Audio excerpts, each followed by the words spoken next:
cuotas impagas. Eso es lo que va a pasar. Bueno, a ver, les vamos a presentar a nuestros invitados. Empezamos el debate. Falta que llegue alguien, Bueno, enseguida están llegando, me dicen. Pero bueno, acá tengo a Paula Canelo, doctora en Ciencias Sociales. ¿Cómo va? Buenas noches, Que me trajo su libro. Mirá, acá tengo el libro de Paula. A ver, es ¿Cambiamos? Enseguida me cuenta qué dice el libro. No sé, ¿cambiamos o no cambiamos? Enseguida le voy a preguntar. Acá lo dejo, diré. Gracias por tenerme el libro, que como me lo dio recién no pude leerlo, así que le voy a tener que preguntar de qué va. Lucía de Ponti, diputada nacional. Tengo allá a Pedro Bucetti. Pedro, ¿cómo va? Buenas noches. Muy bien, buenas noches. ¿Qué tenemos? ¿Precios? ¿Consumo? Sí, los datos sobre el aumento del costo de vida y el aumento de los alimentos, que a pesar de la baja del IVA siguieron incrementándose. Bueno, y Daniel Moreira, buenas noches, ¿Qué tal, empresario PYME, que también lo están pasando bastante mal, sí, ¿no es cierto? Claro. Bueno, empezamos con esto que hablamos, que es la microeconomía. Quizás nos dispara un poco lo que le pasa a aquellos que tomaron créditos, que confiaron en una política. Hoy hablamos y le preguntaba a Néstor Espósito en la radio cuando hablábamos con Paola Gutiérrez, ¿por qué creyeron en esto? ¿No? Y decía, no sé si creímos en esto. Es tan fuerte el sueño de la casa propia, tan necesario tener ese techo, que entonces cuando aparece un plan lo tomamos. Y claro, los resultados son los de hoy, ¿no es cierto?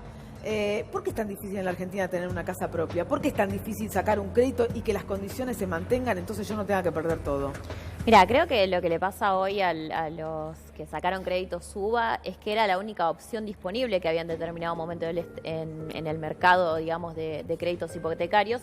Y como vos decís, el sueño de la casa propia, que tiene que ver con la movilidad social, que tiene que ver con los proyectos de vida, es algo que se mantiene de generación en generación, ¿no? Argentina me parece que no es un país donde tengamos tan incorporado que el alquiler, por ejemplo, es una opción, sino que siempre los que alquilamos estamos intentando alcanzar esto. Y cuando la única opción disponible es esa, bueno, la gente confía y de alguna manera a veces no se tienen todos los elementos técnicos para saber cuándo te estás metiendo, digamos, en un proceso en el cual vas a terminar como están hoy los beneficiarios de crédito, no son beneficiarios los que sacaron los créditos SUBA. Y que nosotros estamos reuniéndonos con ellos desde fines del año pasado, han ido al Congreso, hemos construido proyectos de ley de emergencia. Sí, pero no se pudo modificar la situación. No se pudo modificar nada. Ahora les dijeron que le iban a congelar la cuota, pero eso no les resuelve el problema. Porque en realidad lo que nos explicaban respecto de congelar la cuota, que la parte que diferente, que no se aumenta, en realidad se le subsidia al banco. Claro. Entonces, el banco no pierde, pero uno sigue con el problema de no poder pagar la cuota porque la devaluación te va comiendo. Sí, a ellos les sigue aumentando el valor del capital. Entonces, al final terminan debiendo, digamos, en un proceso en el cual nunca van a terminar de pagar. Entonces, ¿cambiamos? Es una pregunta, digamos, difícil de contestar. Yo creo que las familias que tomaron los créditos SUBA son una muestra muy clara digamos, de la traición de Cambiemos a la promesa que le hizo a las clases medias, ¿no? Me parece que Cambiemos tomó gran parte de esto que decía Lucila, ¿no? Este sueño argentino del progreso y de la mejora en las condiciones de vida, la casa propia, estar mejor que nuestros viejos, digamos, y creo que Cambiemos traicionó esa promesa, y en gran parte usó esta promesa mientras se mantuvo durante unos 3 años y medio, para que los argentinos adhiramos, digamos, a un planteo de una sociedad muy desigual. Por lo menos una expectativa respecto del gobierno del presidente Macri, era que se iba a manejar bien la economía. Sí. Rodeado de CEOs, empresarios, el mejor equipo de los últimos 50 años, los argentinos dijeron, bueno, la cuestión económica se va a manejar bien. Quizás no son muy duchos con la política porque no les gusta, pero la economía sí. Finalmente ha sido un fracaso. Sí, bueno, es que Cambiemos es un gobierno que ha fracasado precisamente en aquel punto en el cual todos confiamos en que le va a ir bien, ¿no? Y me parece que no sé si gran todos. parte, bueno, gran parte de los argentinos confiamos en que le va a ir bien, y creo que hay un elemento muy importante que tiene que ver con la aspiración, ¿no? Con esto que trajo en el libro sobre la importancia de la aspiración en la sociedad argentina y cómo Cambiemos la usó.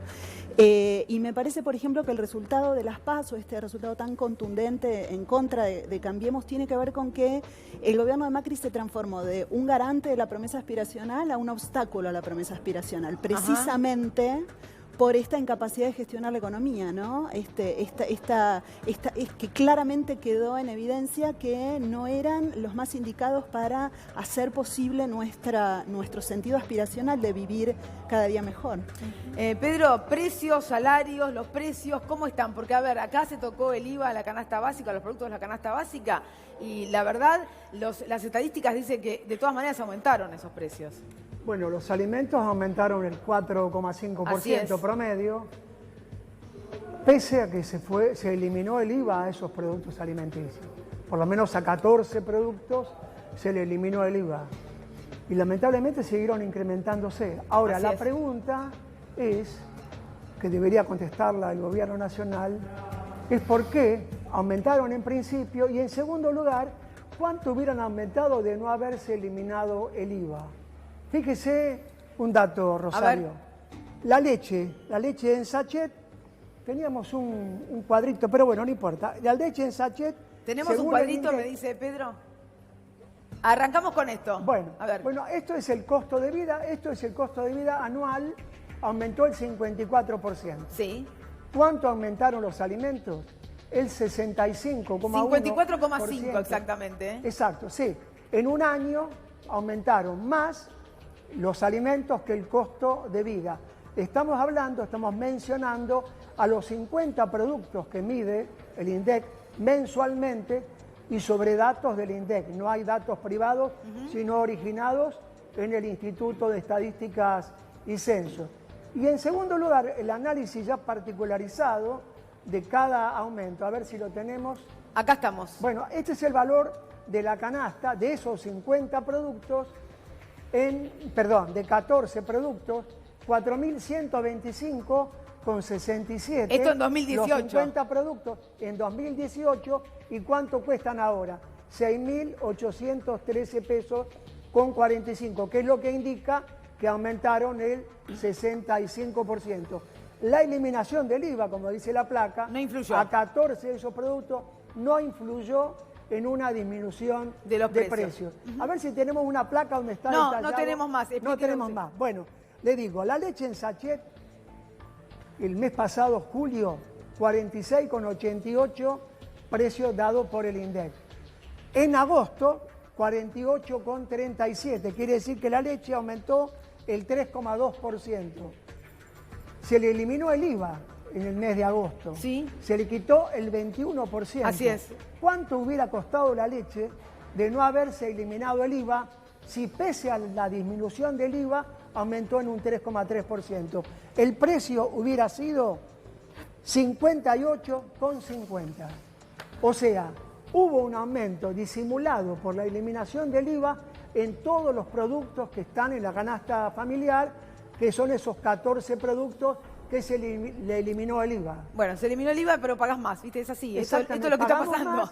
Y hubiéramos pagado mucho más si hubiera continuado el IVA, ¿no es cierto? Bien, inflación de 4% en agosto, algunos decían que se iba a acercar más al 5%, de todas maneras se espera alta para septiembre, el desembolso del Fondo Monetario Internacional, que parece que el fondo está pateando los tiempos, analiza, estudia, que me reúno, que no me reúno, que va el ministro Lacunza, ahora dicen que quizás llega después del 27 de octubre. Delfina Rossi, ¿cómo va? Buenas noches. ¿Qué tal? Muy buenas noches. ¿Viniste con Noa?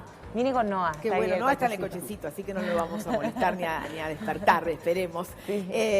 ¿Un fondo que ya no quiere estar atento a lo que hace Macri?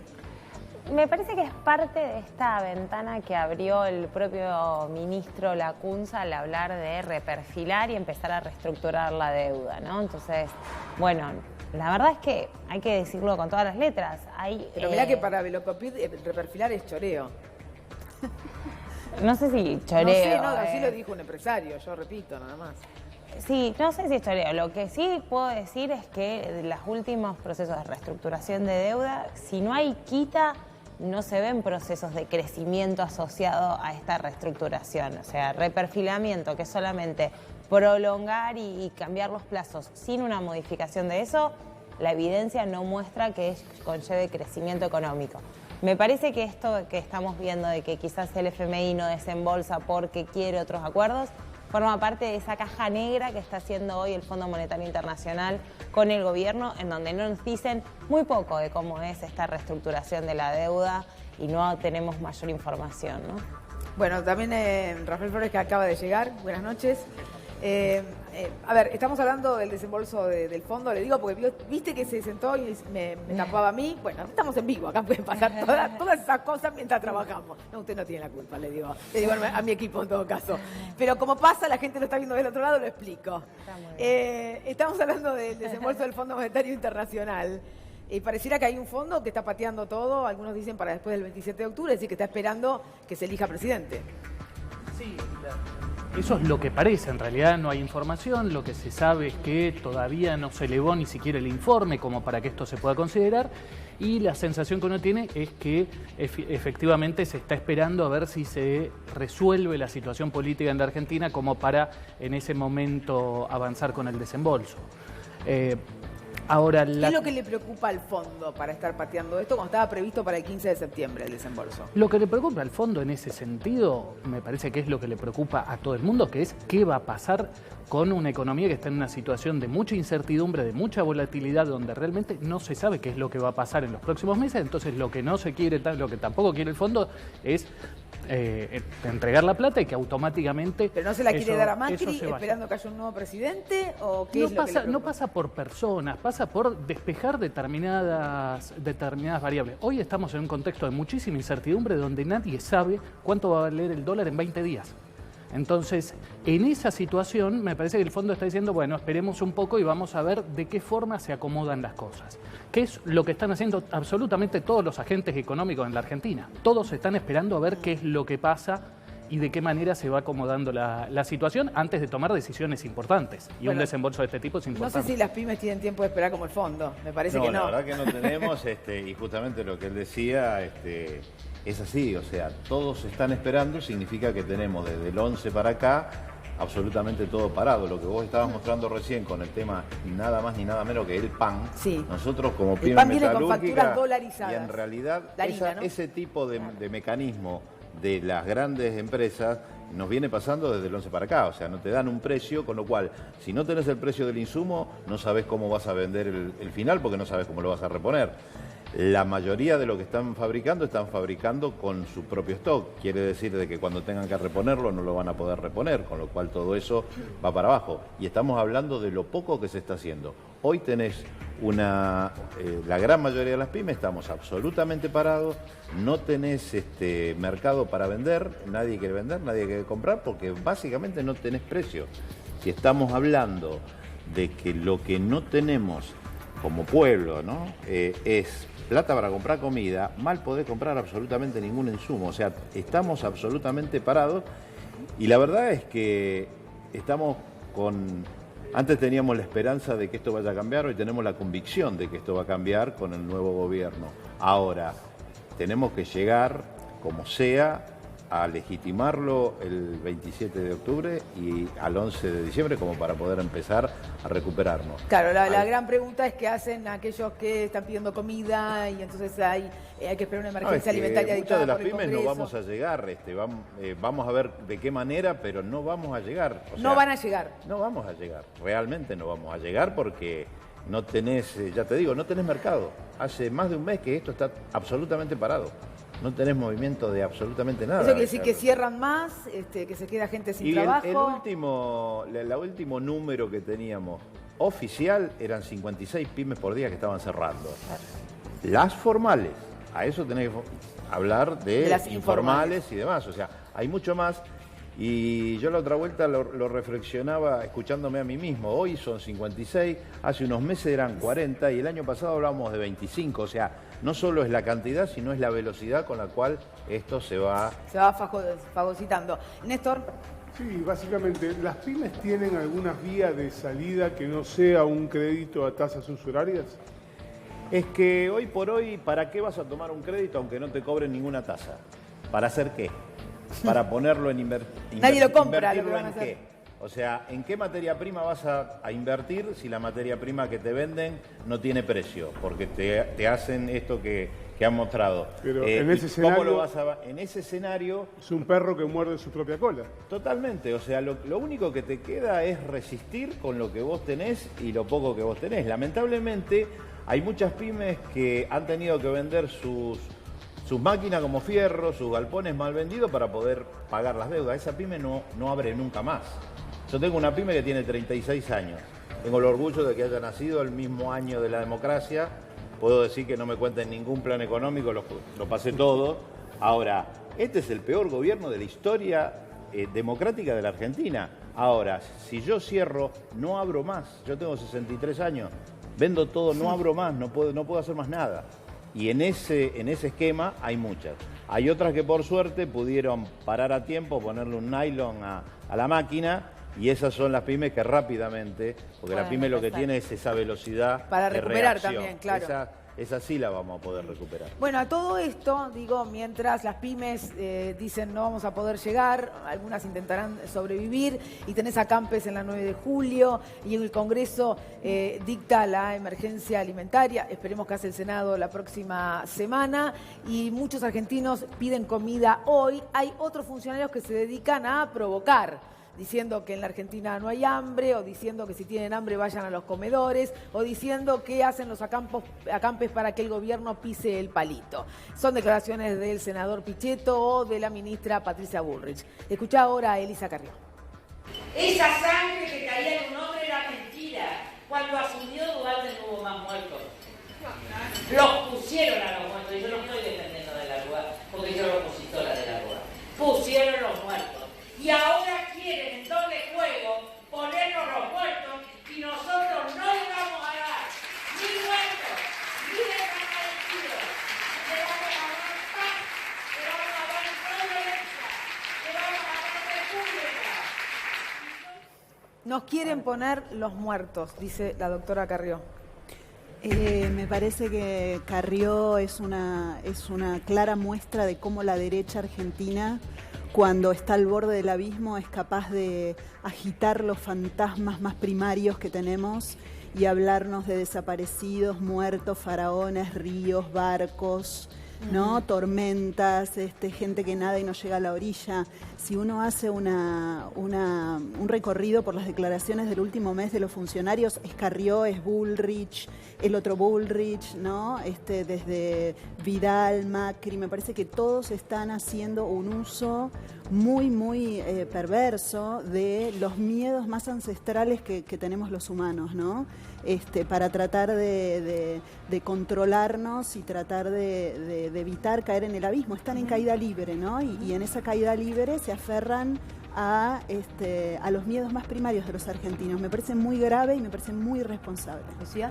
Sí, primero me parece que Carrió una vez más le está faltando el respeto a la memoria, en este caso, de todas las personas que murieron víctimas de la represión en el 2001 y a todas sus familias, y esto fue una realidad reciente. Pero además dicen no había sangre, claro, había una persona herida el otro día. Había una persona herida el otro día, ni hablar. Y coincido, me parece que las declaraciones de los funcionarios de Cambiemos, tanto de Carrió, de Pichetto, de Bullrich, de todos los que salieron a hablar en las últimas 2 semanas, hablan del agotamiento de ciclo y de la falta de rumbo que tiene este gobierno. Se pasaron 2 semanas diciendo que en Argentina no había hambre y que no teníamos que declarar la emergencia alimentaria, y ayer terminaron yendo todos los diputados de Cambiemos a votar la emergencia alimentaria que salió por unanimidad, porque efectivamente no se puede bancar el costo político de seguir dándole la espalda al pueblo de esta manera, de votar en contra de una ley de estas características que simplemente viene a poner un poco de paño frío y un piso a la enorme caída que estamos sufriendo. A ver, si ustedes me ayudan, ¿cuál sería la estrategia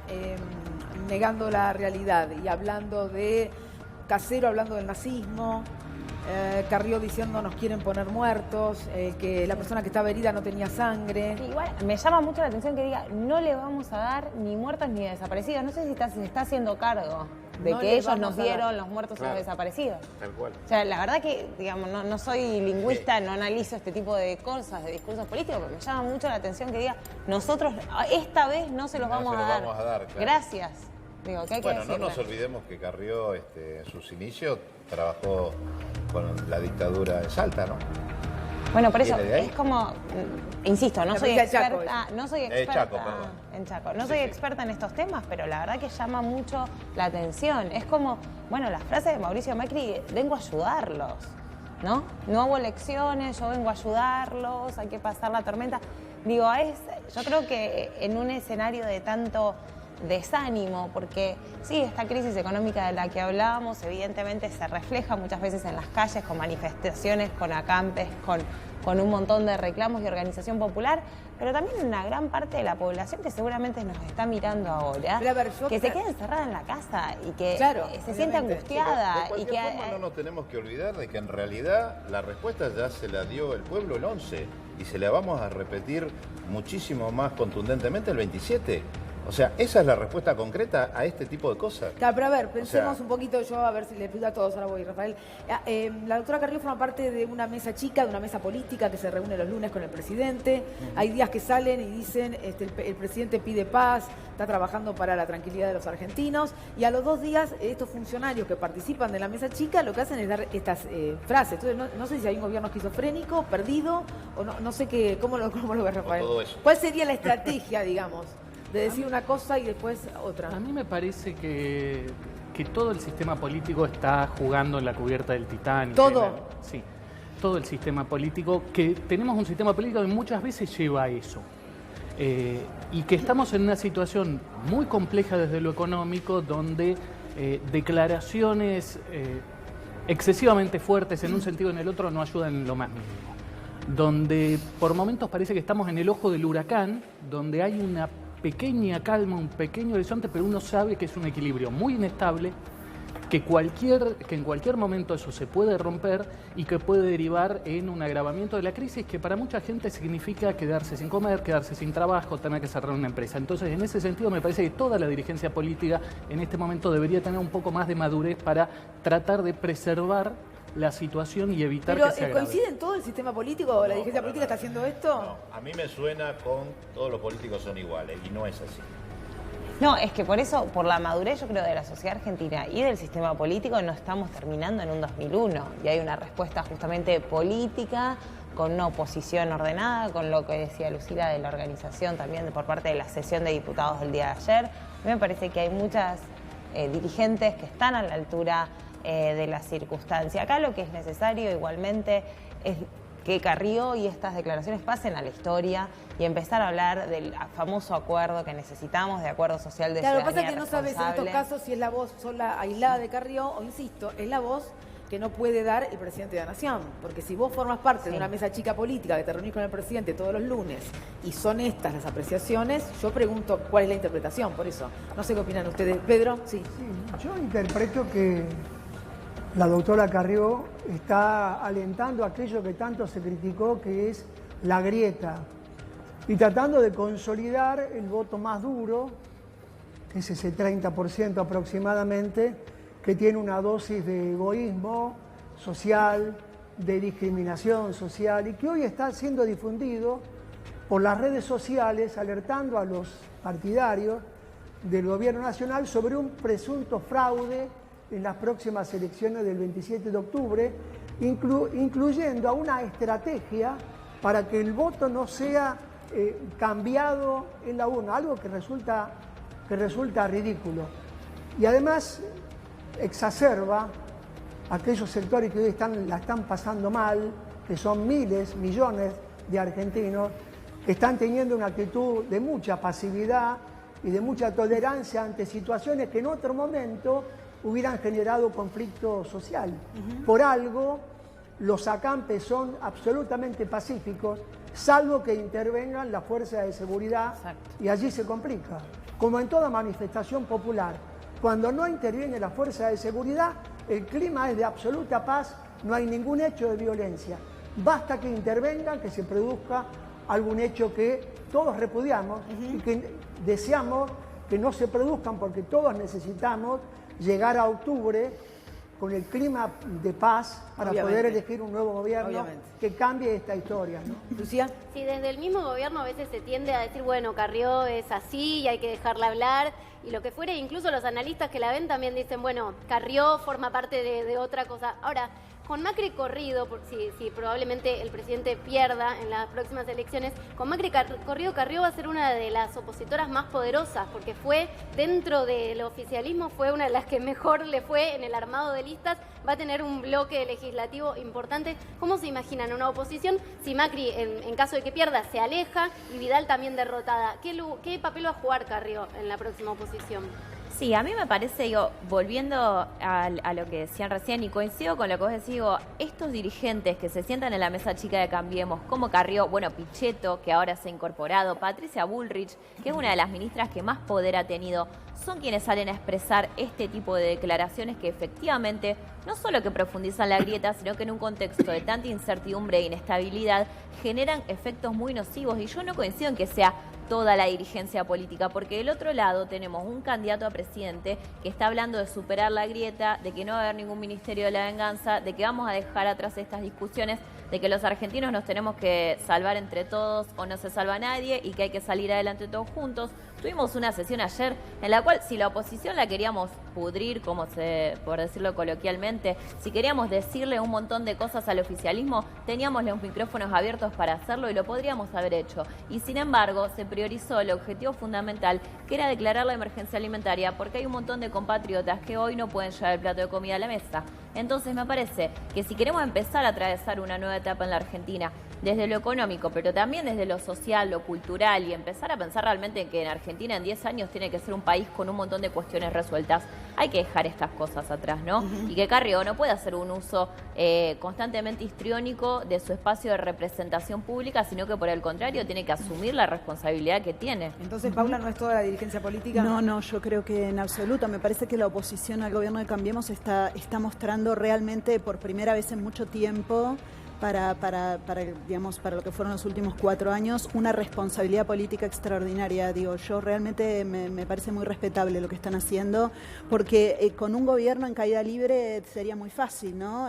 Acudir a alimentar el caos social, buscar alentar los golpes de mercado, digamos. Me parece que realmente el Frente de Todos, que es gran parte de este espectro político, pero también pienso en las visiones más de izquierda, digamos, me parece que están mostrando un grado de responsabilidad política que augura que vamos a tener un futuro mejor. Me parece que forma parte de esta responsabilidad que los CEOs y los gerentes no tuvieron, ¿no? Tiene que ver con la responsabilidad del político profesional, que creo que es algo que, más allá de estos discursos que estamos acostumbrados a escuchar, tenemos que rescatar. Los políticos profesionales tienden a ser mucho más responsables que los gerentes gobernando. A ver, Rafael, ¿por qué vos crees que es todo el sistema político? Acá todo el mundo opina de otra manera.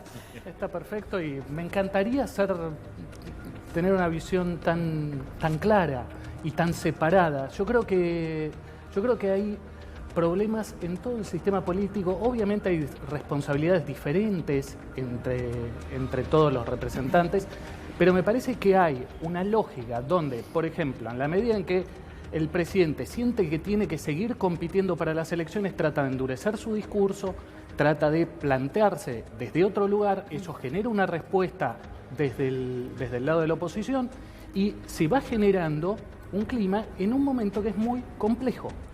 Cuando esa situación se frena, cuando el presidente y Alberto Fernández hablan, acuerdan determinadas cuestiones básicas, la situación se calma. En ese sentido, yo digo que, obviamente, con responsabilidades diferentes, pero que sí que todo el sistema político tiene la responsabilidad de llegar de la mejor manera posible el 10 de diciembre y además tener en claro que el 10 de diciembre no se van a arreglar las cosas mágicamente.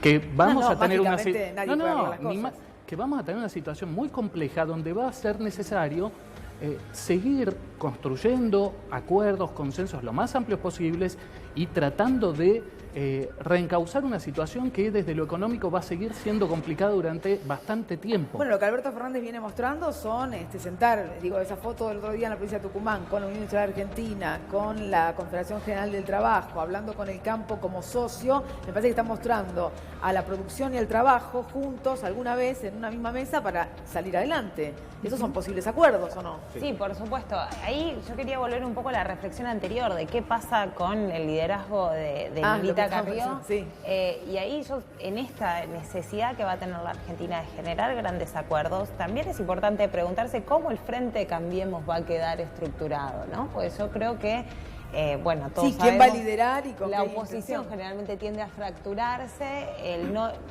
¿quién va a ser la conducción de eso, ¿no? Yo creo que es una gran pregunta porque se va a requerir, el Frente de Todos seguramente tenga las mayorías necesarias tanto en diputados como en el Senado, pero se va a requerir también de un diálogo más fluido con esa nueva oposición, con el actual oficialismo, y ahí me parece que va a haber mucho también para que las expresiones más de derecha, si se quiere, en la Argentina puedan crecer, ¿no? Y sí, yo coincido con que hay pasos hacia este famoso acuerdo social. Creo que Alberto Fernández lo está demostrando también. Creo que su gira por Europa ha dejado de hablar en ese sentido, en la voluntad de construir estos grandes acuerdos que la socialdemocracia europea también se ha mostrado capaz de hacer en muchos aspectos. Creo que tenemos que pensar también, bueno, qué implican estos grandes acuerdos, ¿no? Si tenemos las posibilidades de tener superávit comercial, por ejemplo, como uno de los objetivos del Frente de Todos, recuperar nuestra capacidad de exportación y exportar mucho más de lo que importamos, bueno, vamos a ser capaces, por ejemplo, de tener lo que en inglés se llama un rainy fund, ¿no? Un fondo anticíclico, por ejemplo. Estamos dispuestos como sociedad a ahorrar... Bueno, se trabajó en un fondo anticíclico en la Argentina ya se tuvo un fondo anticíclico. Se trabajó al menos en pro de generarlo. En pro de generarlo. Cuando sabemos que vienen a veces cuestiones de afuera, pero tuvimos años muy buenos en cuanto a la exportación en gobiernos anteriores y no hemos conseguido esos fondos. Bueno, ¿estamos dispuestos a generar esos fondos? Vamos a recapitalizar, por ejemplo, el Fondo de Garantía de Sustentabilidad del ANSES.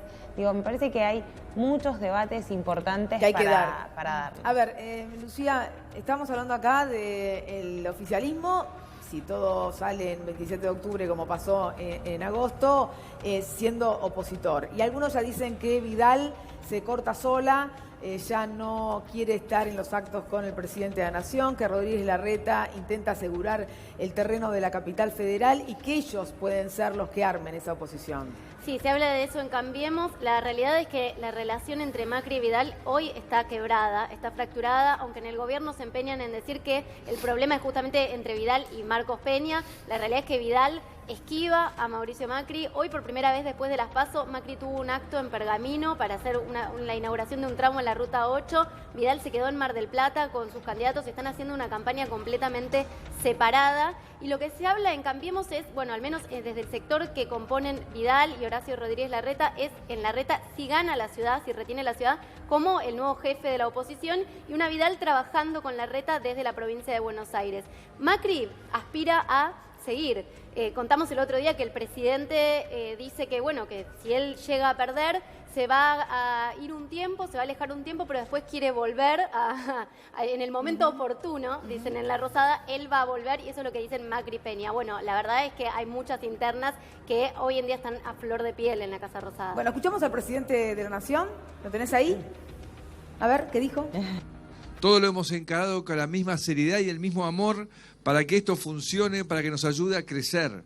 Que estas son claramente las herramientas para que tengamos futuro. Y las hemos hecho trabajando con seriedad. Porque ya las obras han dejado de ser sinónimo de corrupción, de escándalos, de que unos vivos se lleven la plata de todos los argentinos.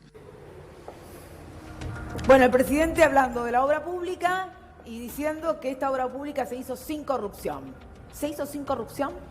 Me parece que uno de los grandes huecos digamos, legales de todo lo que fue la gestión de Cambiemos es precisamente la cuestión de los contratistas con el Estado y los vínculos de colusión que existieron entre una élite económica que era al mismo tiempo élite política, ¿no? Es casi la primera vez en la Argentina que hay una superposición entre lo que es la élite económica y lo que es la élite política, y me parece que esto va a ser producto de estudios que vamos a tener que hacer en el futuro para ver efectivamente cómo es que se dieron esos vínculos. Siempre en la Argentina los hombres de empresa formaron parte de los gabinetes, pero estaban en general en las áreas económicas, ¿no? En Hacienda, Industria, Economía. En este caso, los hombres de empresa, los CEOs, tomaron las áreas políticas del gabinete de Macri, tomaron las decisiones políticas. La jefatura de gabinete de ministros estuvo completamente colonizada, casi hasta el 70% de su cúpula estaba ocupada por CEOs, ¿no? Marcos Peña es solo una muestra de lo que fue el órgano más importante de toma de decisiones políticas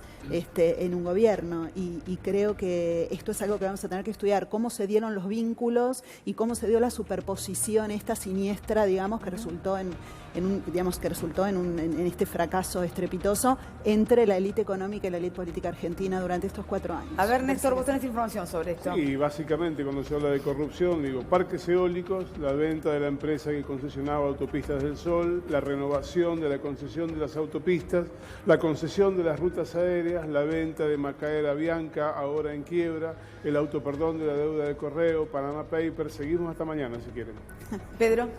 Yo quería reflexionar sobre el tema. No, que no me quiero ir de este tema. Mira que estamos hablando de la obra pública. Corrupción sí, corrupción no, porque el caballito de batalla del gobierno en campaña, del presidente de la Nación, fue siempre el tema de la corrupción del gobierno anterior y enfocado en la obra pública. Entonces estamos preguntándonos si realmente esto mejoró, si el gobierno de él pudo superar esto. Y acá tenemos algunos ejemplos. Sí, me parece que también esto, hablando de futuro, otra de las cosas que vamos a necesitar como país es que la justicia vaya investigando al gobierno que está en función. No podemos esperar a cambiar de gobierno para ver si se realizaron actos de corrupción. La otra pregunta es que se hace con tráfico la de justicia.